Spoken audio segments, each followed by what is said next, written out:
قال جمال بالماضي المدير الفني للمنتخب الجزائري لكرة القدم: إنه يتحمل مسؤولية خروج الجزائر كاملة من الدور الأول لبطولة كأس أفريقيا المقامة حاليا في ساحل العاج. وخسر المنتخب الجزائري من نظيره الموريتاني بهدف واحد دون رد مساء الثلاثاء في ختام مباريات المجموعة الرابعة. وقال بالماضي في المؤتمر الصحفي الذي أعقب المباراة إنه سيحسم مصيره بعد العودة للجزائر، مرجحا نهاية عهده على رأس المنتخب الجزائري.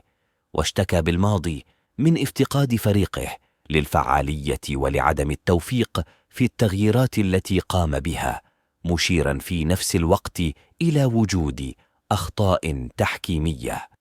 وودعت الجزائر البطولة من الدور الأول للمرة الثانية على التوالي بعد تذيلها ترتيب المجموعة الرابعة، بينما رافقت موريتانيا أنغولا وبوركينا فاسو إلى ثمن النهائي.